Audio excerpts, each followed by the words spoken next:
श्री कृष्ण की मृत्यु की पौराणिक कथा। प्रस्तावना।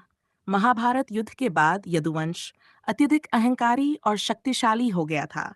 श्री कृष्ण जानते थे कि यह अहंकार ही इस वंश के विनाश का कारण बनेगा। यह सब उनके लीला समाप्ति का भाग था।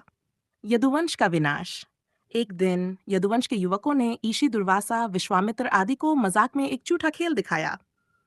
उन्होंने एक पुरुष को महिला की तरह वस्त्र पहनाकर कहा कि ये महिला गर्भवती है, बताइए कि इसके गर्भ में कौन है। ऋषियों को यह अपमान सहन नहीं हुआ और उन्होंने शाप दिया, यह व्यक्ति लोहे की मूसल गदा से तुम्हारे कुल का नाश करेगा। कुछ समय बाद उनके कथन के अनुसार लोहे की मूसल उत्पन्न हुई।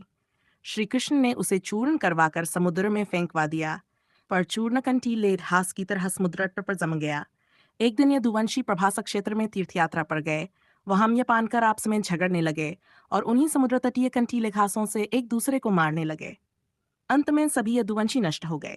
श्री कृष्ण की मृत्यु इसके बाद भगवान श्री कृष्ण जंगल में विश्राम के लिए गए। एक शिकारी जरा ने उन्हें सोते हुए देखा। उनके पैर का तलवे में चमक देकर वह समझा कि यह हिरण है और उसने बाण चला दिया। वह बाण श्री कृष्ण के तलवे में जाकर लगा। जरा पास आया तो देखा कि वह तो स्वयं भगवान श्री कृष्ण है।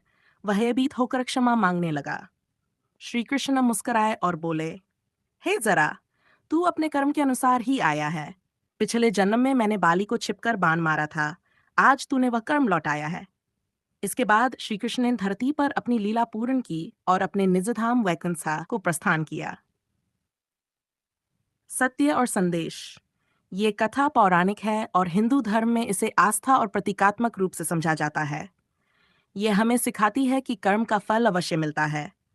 भगवान श्री कृष्ण ने स्वयं भी शरीर का परित्याग किया, ये दिखाने के लिए कि जो जन्मा है उसका अंत निश्चित है, चाहे वह ईश्वर ही क्यों न हो। निष्कर्ष।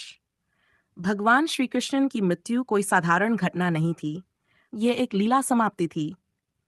उन्होंने जीवन भर धर्म की स्थापना की और अंत में अपने वंश के अहंकार को नष्ट कर एक बार फिर सिखाया कि अधर्म का विनाश और धर्म की स्थापना ही जीवन का उद्देश्य है।